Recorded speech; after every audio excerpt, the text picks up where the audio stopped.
Halo anak-anak, apa kabar hari ini? Hari ini bertemu kembali dengan Miss Dewi. Miss Dewi akan mengajar anak-anak tema 1, indahnya keberagaman, subtema 1, keberagaman budaya bangsaku, pembelajaran 2 dan 3.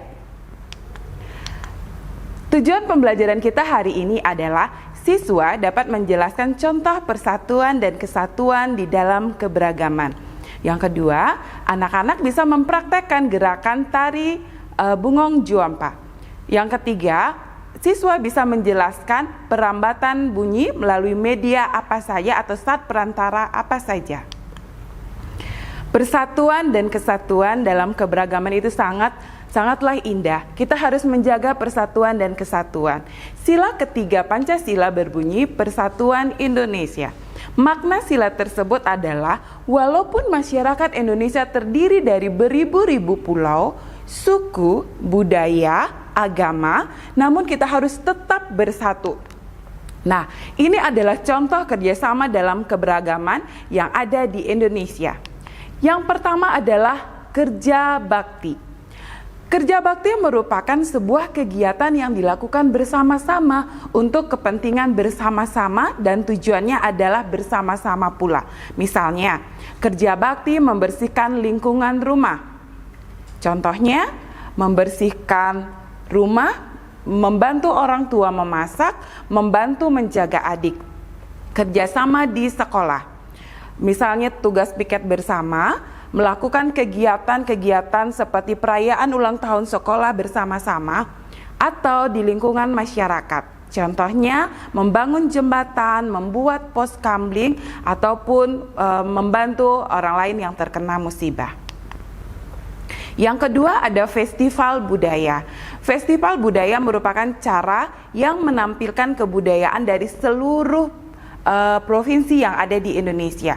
Misalnya, festival budaya menampilkan budaya Betawi, Jawa, dan Bali.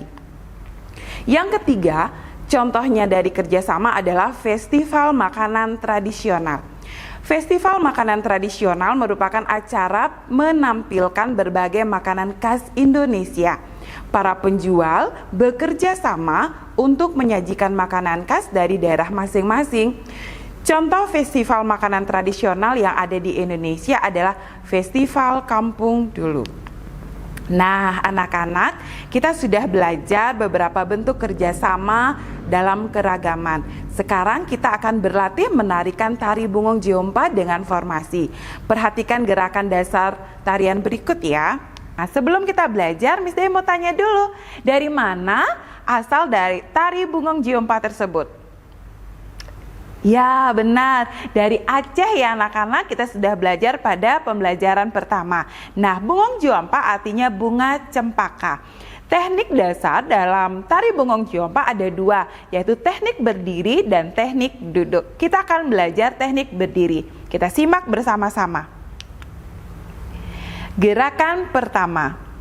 Angkat kedua tangan, posisi tangan kanan lebih tinggi dari tangan kiri.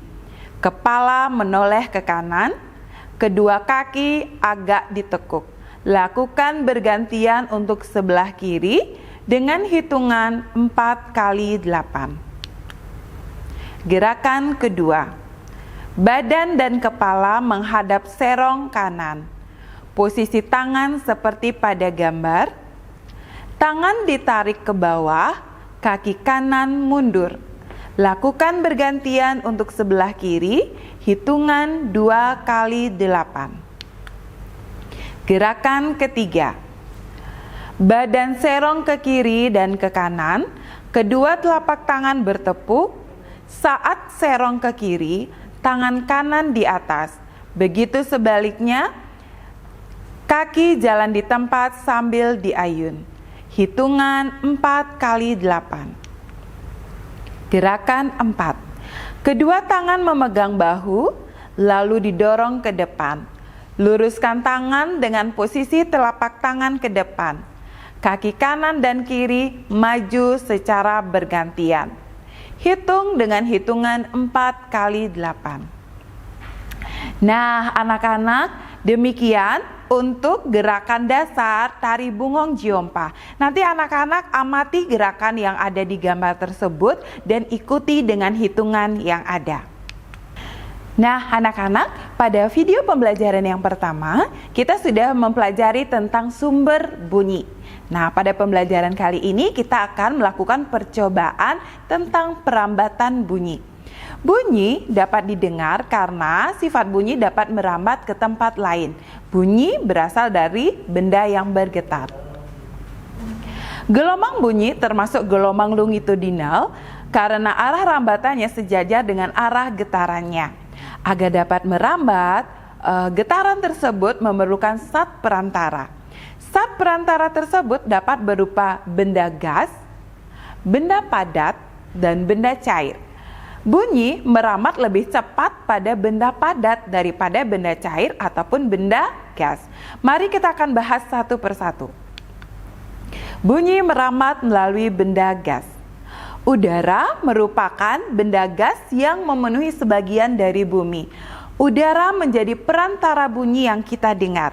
Contohnya adalah suara sirine polisi itu terdengar oleh kita karena merambat melalui udara. Yang kedua, bunyi merambat melalui benda padat. Sifat perambatan bunyi melalui benda padat telah banyak dimanfaatkan sejak zaman dahulu.